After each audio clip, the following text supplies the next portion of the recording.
Welcome to my recap of episode 4 of A Night of the Seven Kingdoms. It was released early this week because we've got the Super Bowl on Sunday. And straight off the bat, I just want to say this was my favourite episode so far. And it was probably one of my favourite episodes of any show set in Westeros ever. To me, it was that good. Now, I'm going to just dive straight in. Here is your spoiler warning. I loved the transition where it looked initially like it was the night sky to me. I was expecting like another shooting star. And at first I thought, I wonder if it's actually like the inside of a tent and it's somebody who can't see the night sky because they're looking up and they're not out under the stars like Dunk and Egg were. But actually, it's Dunk in a cell. He's in a whole load of trouble. And Egg arrives basically with his tail between his legs, and he's very apologetic because Dunk feels lied to. He's mad that he was taken for a fool. That's how Dunk sees it. But there's no malice behind what Egg did. He's a kid, he got carried away. He reveals that, yeah, I was meant to be squiring with my brother Daron, but he's too busy in his cups and he's just passed out in the corner. He also said that it was Daron who shaved his head. This is the first proper bump in the road that Dunk and Egg have had, and neither one of them is like at fault. Egg didn't lie, he omitted a few things. It was certainly not his intention to trick Dunk, but Dunk is very sensitive and he doesn't think much of his own intelligence. It's always Dunk the lunk thick as a castle wall. So when something like this happens, it touches a nerve with Dunk. And it also hurts that he thought he was developing this bond with Egg and he feels like, were you laughing at me the whole time? Like what was this? And it goes to show that Dunk, he's opening up. He's being vulnerable with Egg. He's saying, I'm upset because I cared. Now, Dunk is summoned to meet Prince Baelor and to discuss what was going to happen next, what kind of punishment Dunk was going to face for having laid hands on a Targaryen prince. It was a bit strange when Baelor said, Aegon, get some wine or whatever. And it was like, yeah, he is Aegon. And I'm so used to just saying Egg. And even though this is a very stressful time for Dunk and he's scared and worried and panicking and he's a little mad at Egg, but he still defends Egg. He's like, he's a good boy. Now, Baelor says, look, what Aerion did was bad, but Aegon should have come to me. And Egg's like, there was no time. He also says that, I wish Dunk had killed him. And Baelor says something about, we must love our brothers, something like that. And it's like, yeah, you don't get to pick your family, and sometimes brothers get on like a house on fire, other times they do not mesh well at all. Now, Dunk and Baelor have a conversation where Dunk is like, look, wouldn't you do the same thing? Like, let's be honest here, just man to man, wouldn't you have stepped in? And Baelor is like, yeah, I get what you did and why you did it, but there's ways of going about this. There are rules, there are customs, there are expectations. But he says to Dunk, how good a knight are you, really? And Dunk is like, look, Sir Arlen taught me all he knew, sword and shield. Everything I know is because of him. Baelor then explains that has returned and he's found his eldest son, the other one that was missing, Prince Daron the Drunken. And when he found his son, he was not very pleased. And in order to save his own skin, Daron basically cooks up a lie, blaming Dunk, saying that he was a robber baron who took Egg. You can tell Daron thought of that on the fly because Dunk isn't the sharpest tool in the box. But even he was like, well, if that was the case, like, if I had done that, why did it take him all this time to raise the alarm? Like, it's clearly bullshit. So not only is Dunk in trouble with Aerion Targaryen, now Daron's added more on the pile. Like, he's just made this 10 times worse for Dunk. And Baelor makes a point of saying, when Aerion is finished spinning this tall tale, Dunk, you're going to be charged with high treason because you laid hands on a member of House Targaryen. And in some people's eyes, and definitely through Aerion's eyes, you can't even be doing that. Even when Aerion was out of line with what he did to the puppeteers, Even though it's just a story, it's the symbolism of the slaying of a dragon. The Targaryens don't want anything that even vaguely sounds like a dragon being slain. They don't want any version of that being shown to people, lest that sink in and they think, we don't have to have the Targaryens on the Iron Throne anymore because they are dragonless. When Dunk says to Baelor, look, you would have done the same thing in my shoes. And Baelor is like, yes, but I'm a Targaryen prince. I'm heir to the throne. I'm Hand of the King. They are from very different places in life. And even though it's not fair, some people get away with things because of who they are. And Dunk says, don't all knights just take the same oath? Didn't we all swear the same thing? Why should one knight be above another? Like, we all promise to protect the innocent and to look out for the weak and the needy, to do the right thing. Baelor is between a rock and a hard place. He doesn't seem overly fond of his nephew, but for appearance's sake, they can't just let this slide. The worry is we're only 13 years after the first Blackfire Rebellion, and if we look weak, then who knows, will the Blackfires that are out in exile come back? Baelor informs Dunk that, look, Aerion just wants your head, straight up. We're not going to do that. You will get a trial. You'll get a chance to defend yourself. And again, he repeats the question, how good a knight are you? And that question has many layers. How proficient are you? How good are you on horseback? How good are you at keeping your knight's vows? So Dunk is then presented in front of the rest of the Targaryens, and I wouldn't want to be in Dunk's shoes. Like, it is awkward. Aerion is sat there like he didn't have a care in the world, like not even phased. He'd gotten over his injury very quickly because he got a thumping, but he miraculously is okay now. Dunk mumbles, trial by combat. We'll go head to head, man versus man, you know, you and me. But Aerion refuses. And Maker, his dad, is like, you can't refuse. You're not allowed to do that. Aerion says, well, how about a trial of 7? Let's do that instead. Baelor looks like he's been sick in his mouth. He's like, for fuck's sake. And Maker's like, what the fuck is a trial of 7? Like, he probably did know what it was. I just don't think it came to mind straight away because there's only been one other example of a trial of 7 in Westerosi history that we know of. That was at the beginning of Maegor's reign, Maegor the Cruel. So a trial of 7 is explained as it's 7 versus 7. So it's Dunk and Aerion, and they both need to find 6 knights who will be willing to fight beside them. Is it a fight to the death? Technically, it could be, but if it's like looking really bad, you could yield. A lot of the nobles would do that. But things happen in the heat of the moment. So it's by no means easy for somebody, even if they are highborn, to put themselves forward. I loved when Maker said to Aerion, are you afraid to face this hedge knight alone? Firstly, hedge knight. Derogatory. Condescending. It's not a compliment. Why not slay the rogue yourself? Maker is embarrassed, firstly by the way that Aerion has been behaving, but also how he's handling this situation. Like, he's backing out, he's scared. He's like, he's not facing it head on the way his father wants him to. And he's going around causing trouble. And he's got a reputation. The rest of the Targaryens, the rest of the family, they know what he's like. This is not surprising to them. They came to this tourney to show face, to put on a good showing, to represent the House Targaryen. And now the whole thing's being overshadowed by this drama. So Maker and Baelor, they're frustrated, to say the least, with Aerion, who, by the way, is sitting there very arrogant, very cocksure, giving a bit of a Joffrey energy. He's very defensive and he's acting like he just doesn't care, not worried, and he's spitting out nuts and things, and poor Lord Ashford is on the floor picking up the mess. The fact that this is life and death to Dunk, this is everything. He can't afford to leave Ashford Turney in a box.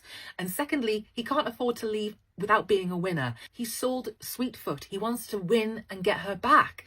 He can't, everything is riding on this. And yeah, maybe Dunk is like, look, I shouldn't have handled Aerion the way I did. Shouldn't have handled him at all.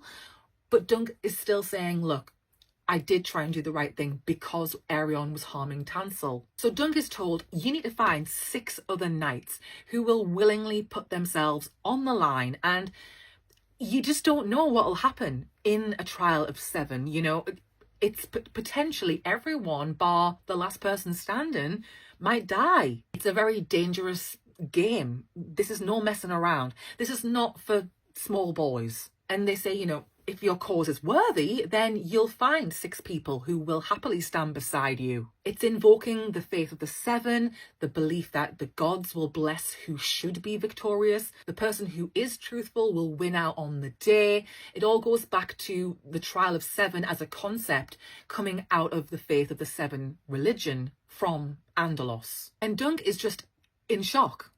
I was so glad when Maker dragged Aerion out of that room. Like, I really wish we'd seen Maker give it to Aerion, to all his sons. Like, what are all of yous doing? Egg, you shouldn't have run off. Daron, you shouldn't be drunk and you shouldn't have lost Egg. And Aerion, you've caused this entire spectacle. Out of the 3 sons that are there at the tourney, poor Maker, it's 3 for 3. They're all giving him a migraine. And poor Dunk, I mean, when it rains, it pours. He just can't believe what he's gotten himself into.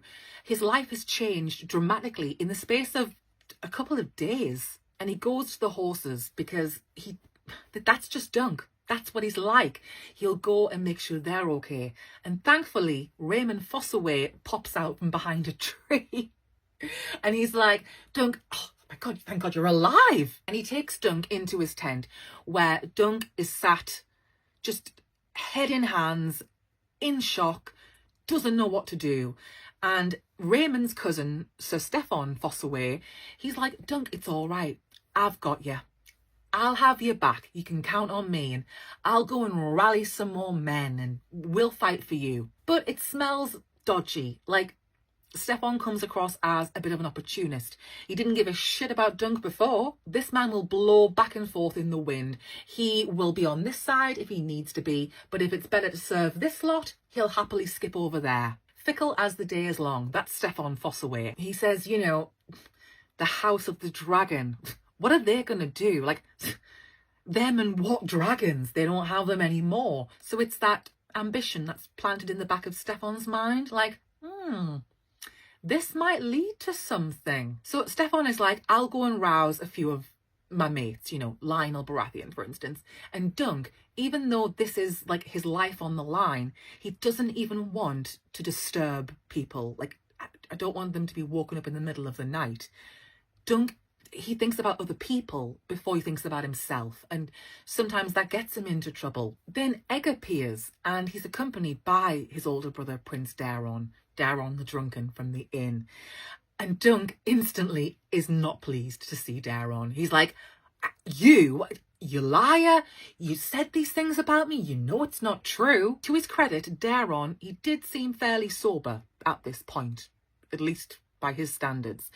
At least he says, my bad, you know, sorry, I know I lied. I shouldn't have. I didn't have anything else to say. I was in trouble with my dad. It just came out. The way that Dunk just instantly sees red when he sees Daron, and it's like, Dunk, you're in this situation because you didn't think and you went after a Targaryen prince, even if they deserve it. That's the thing that Dunk gets caught up on. It's the principle of the matter, and Dunk lives by morals and principles, and it doesn't compute in his head. Like, people can be dishonourable? Surely not. Dunk should not have even put his hands on Daron. Like, he could potentially get into even more trouble. But Dunk is like, I've got nothing to lose here. What are they going to do? Sentence me twice? Dunk thinks that he has no hope. And to be honest, it's not looking good. What's very interesting is Egg says, Dunk, leave Daron be. Don't hurt him. Complete contrast to how he feels about Aerion, because he's like, you should have killed him. Dunk is informed that Prince Maker will be one of the knights he'll have to go up against. And Daron is like, yeah, I've been signed up for this as well. And he's like, I'll put on a show, you know, the first go around, I'll look the part. But if you could just, you know, give me a little knock to the head and that'll be my exit, that would be great. Make it ring, but not too loud. Like, He does not want to be involved, and I don't blame Daron. In Daron's mind, he's like, I'm trying to be nice. I could go right for you. I'm not really going to be on my game. This ain't my thing. Like, I don't really care. In a way, it's kind of like he's trying to do Dunk a favour, but Dunk is like, no, you've already made this so much worse. You saying, that you'll happily fall off your horse and take the L, that doesn't really help matters. Dunk is going to be facing princes, knights of the realm, Kingsguard, like professional warriors. Egg offers, I'll go out, I'll find people to fight for you, Dunk. And Dunk is like, Egg, that's your dad on the other side, And then Egg is like, it's okay. My father will be very well protected. And, Daron's going to fall after like the first hurdle if he can. As quickly as he can hit the deck, he's going to go down. So, Daron will be fine. And there was a very sweet moment between Egg and Daron, because we know that Egg does not have a very good relationship with Aerion at all. And we don't see Egg and his other brother, Aemon. And we don't see Egg and his sisters. But seeing Egg and Daron together, it was nice. It was like, these brothers, they look out for each other. They do care deep down. It's just that Daron has his issues, which we'll get onto in a second. And the thing about Daron is he's the eldest of these siblings. He's seen Aerion every single day of his life. He knows what his brother's like. He knows exactly what he's capable of. So he believes Dunk. He's like, I get why you would be mad. I'm sure that there's things Aerion's done that have really gotten under Daron's skin over the years. And Egg says to Dunk, look, my brother, Aerion, is so evil and cruel. He killed my cat and he's threatened me personally. And he says, Aerion would threaten him and say, I'll turn you into my sister and I'll marry you. And you basically stuck with me forever. Little Egg is genuinely terrified of Aerion, and for good reason. Like, someone sneaking into your bedroom in the middle of the night, holding a weapon up to you, like, I would be traumatized too. And Egg also says that Aerion is completely detached from reality. He has these dreams where he thinks he is a dragon in human form, and that is why he took such great offence at the puppet show, at the imagery of a dragon being slain. And Daron, just to lighten the mood a little bit, he's like, oh, shame he wasn't born a Fossaway. He would have been an apple. That's way better. And then one of my favourite moments of the episode, Daron asks for a private word with Dunk. And Daron seems pretty sober, as I've said, and also a little sheepish and a little embarrassed. And he basically says, there's something I need to share with you. And he says, I dreamed of you. To which Dunk is like, yeah, you already told me that back at the inn, when you were a few drinks deep. Daron's like, oops, forgot about that one.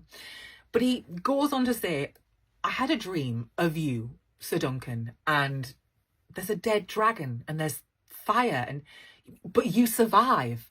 And this is something that I'm going to go into more detail on in a separate video, but Daron does have dragon dreams, and that's why he drinks so much. They are strong enough to disturb him so much that he literally needs to drink to black it all out. He said that this dragon had wings so large they could cover this meadow. It had fallen on top of you, but you were alive and the dragon was dead. And Dunk says, did I kill it? And Daron's like, that I could not say. And that's the thing with dragon dreams. You don't really know the ins and the outs. Like, what does that mean? How are you meant to interpret that and apply it to reality? Because it could have multiple meanings. I think Daron is kind of taking two situations and they are meshed together in this one dream. And it's something that will happen in the near future.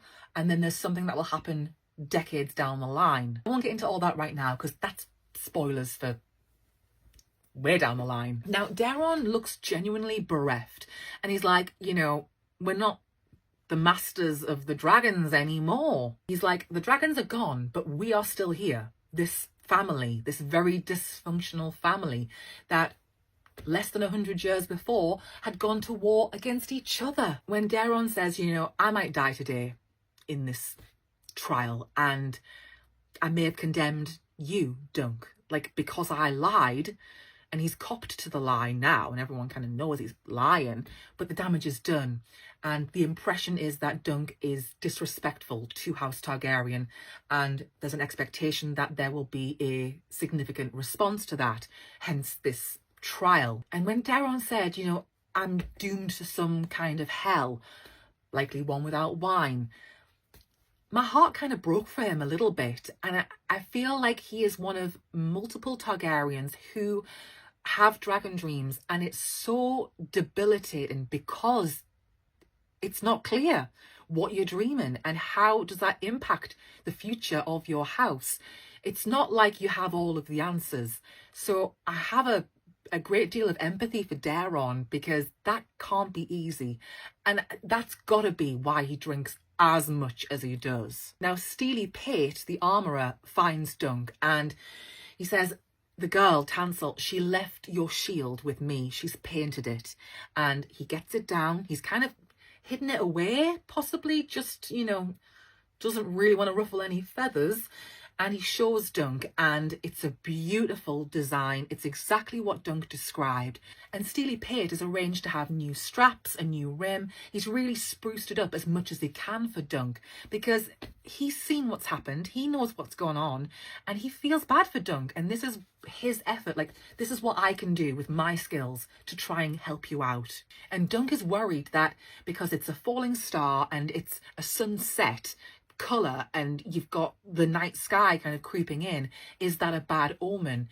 And Steely Pate is like, no, you can't give up yet. Look at the tree. The elm tree is alive. That is your hope. You still stand a chance. Don't give in now, Dunk. And Dunk says, you know, what about Tansel? Where did they all go? And Pate is like, they got the hell out of Dodge. They've gone to Dawn. Dunk is a bit disappointed because he really liked this girl, and it wasn't why he stepped in. I think he would have done it if it was anybody. If he saw this behaviour towards any person, he would step in, but it just so happened to be somebody that he'd already connected with. When Dunk cried, like, poor Sir Duncan, and Steely Pate putting his hand on Dunk's shoulder and reassuring him. This is the thing about certain characters in this story, where they don't really have to go out of their way to be nice, but they are. And Steely Pate is one of them. He hasn't got a dog in this fight. He probably doesn't want to, you know, piss off the Targaryens. He doesn't really want to get involved. He wants to be able to just go from place to place selling his wares. That's how he makes his living. But he can call out right from wrong, and he notices what's gone on, and he's like, that's not cool. So he does whatever he can, and he's provided Dunk with this armour, and for the work on the shield he only charges Dunk a copper. So Dunk leaves and he sees them preparing to change all of the structure where the lists were carried out, because it's going to be a different kind of setting. You need to take away all of these fences. And the sun is not up yet, but it's getting lighter. And Dunk walks out and he sees a bunch of men gathered. And he thinks, Sir Steffon, he's come through for me. He says, I'm in your debt. And one man on a horse, Ser Humfrey of House Hardyng, who was the man who fell from his horse after Aerion basically went below the belt, quite literally, and unhorsed him in the previous episode, his leg is fucked, but he can still ride. So he's like, if I can sit on a horse, I can still fight.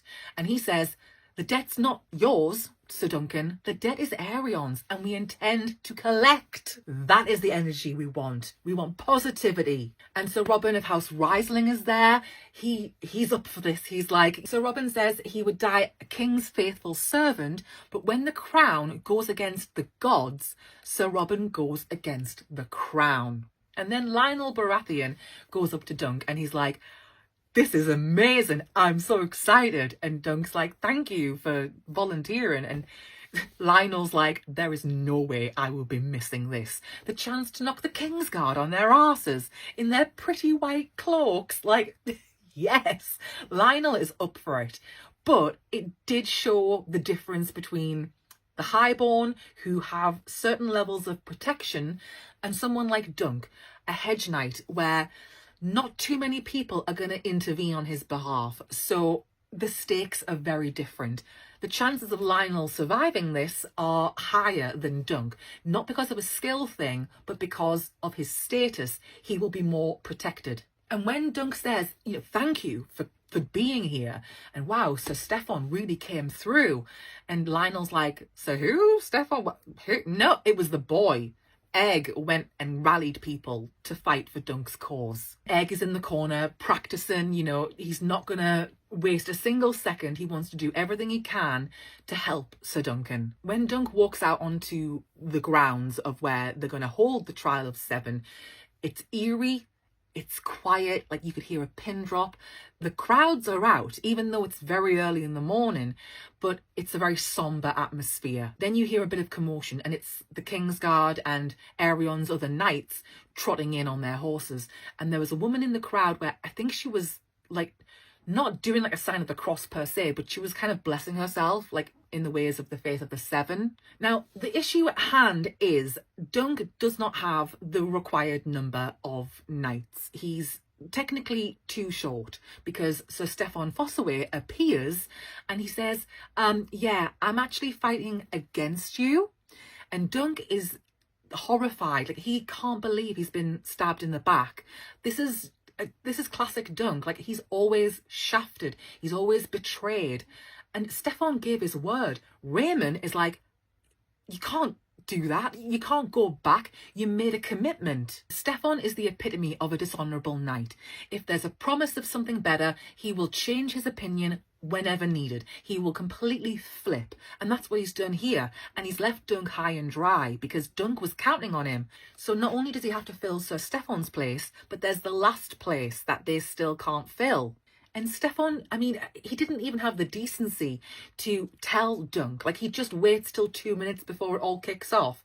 Doesn't give any kind of heads up. Long story short, he's been promised to be made a lord if he fights for the side of the crown. And Dunk can barely wrap his head around how you could do that to somebody. And neither can Raymond. He's like, you've sold your soul for a lordship? For a title? And Stefan is like, well, I know great men who've, traded their honour for a lot less. And Stefan still expects Raymond to squire for him. He's like, fetch the horse. And Raymond is like, get your own bloody horse. Everyone watching this knows how goddamn shady this is. Like, Egg's watching, Lionel is, Steely Pate's there. They're not really meant to be, gawping, but I mean, everybody's watching.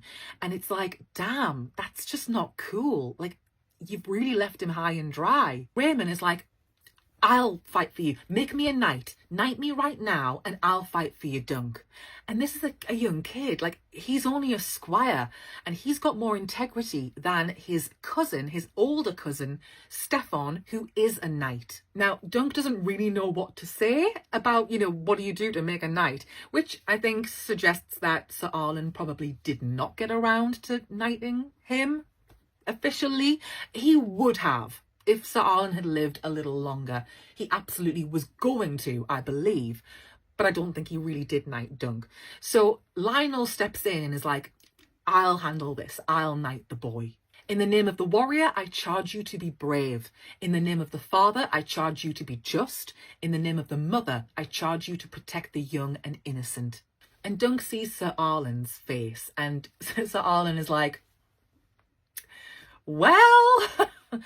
what have you got yourself into now, Dunk? But if he was there, Sir Arlen would understand Dunk's predicament because he's taught Dunk to do the right thing. But it's also a reminder to Dunk, remember where you came from and who taught you.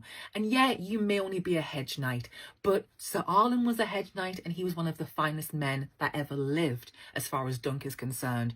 So chin up, give it all you've got. These fancy knights, they're no better than you. The tension in the air, you could cut it with a knife. It was palpable.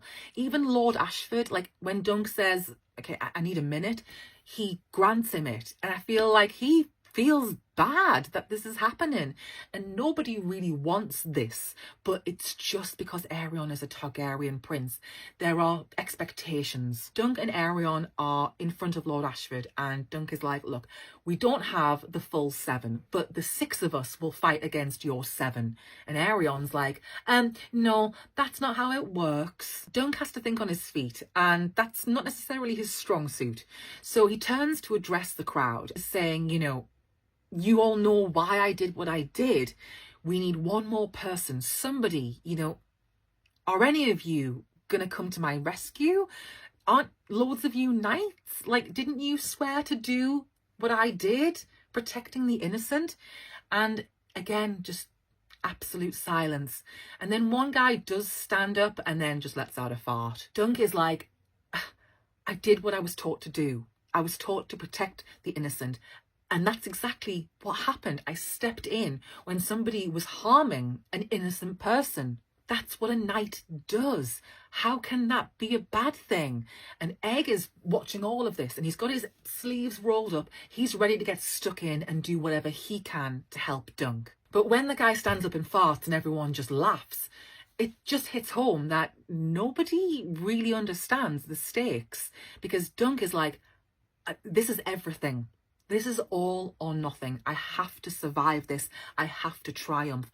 The fact that they're all finding this amusing and no one's actually realizing how scared Dunk is and how unfair the whole thing is. Like, this is all bullshit. And Dunk, he's getting fed up. He's like, I can't believe it.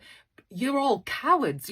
Has courage deserted the noble houses of Westeros? I will not believe it so.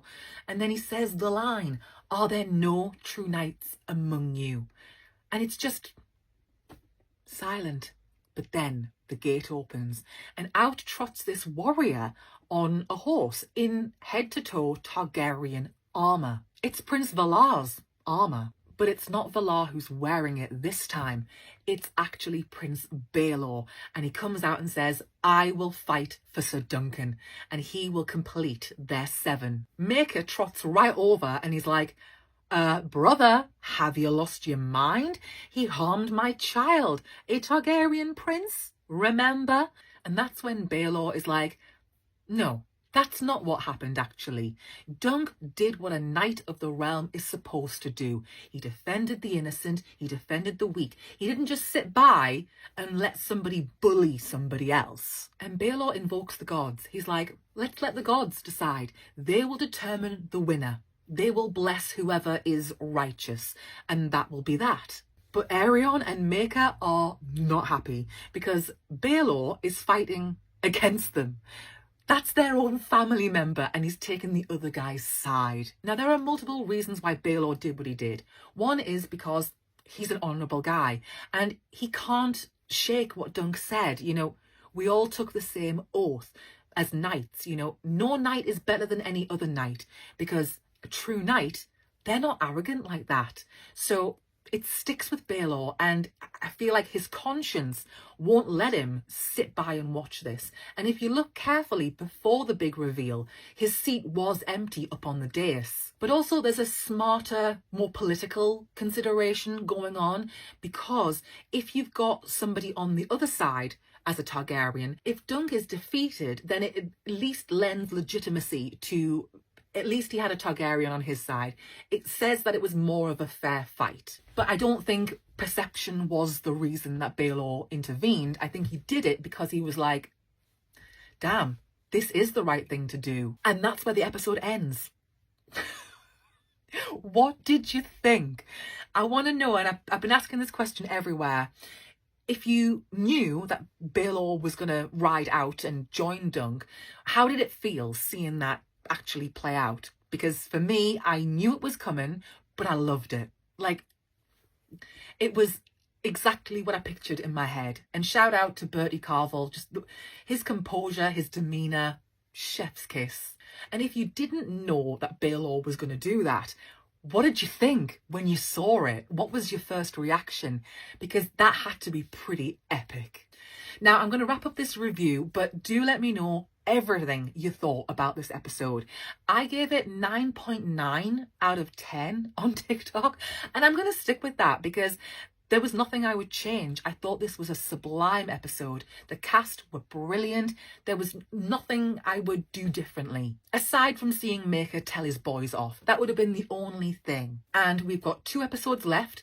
Episode 5 airs a week on Sunday. So back to the normal sort of Sunday night schedule. And then we've got episode 6, which is the finale. And episode 5, yeah, it looks like it's going to be tasty. It's going to be intense. This is the bulk of the action. This is what everyone's been waiting for. And we will see how it all pans out. I obviously know the outcome, but at the same time, I can't wait to see how it is portrayed, because so far, A Night of the Seven Kingdoms is so well done as a TV adaptation. And I think it's because they've stuck to the books pretty faithfully. Sometimes taking direct quotes, like verbatim. I think the response has been amazing, and I'm loving it. And yes, I wish the episodes were longer. I wish we had more episodes, but it's a short story. I think it's a testament to how good A Night of the Seven Kingdoms is and how well it's been received that people want more. They're not saying, oh, too many episodes. They're saying we want more. We want longer episodes and more episodes, because it's clearly very good.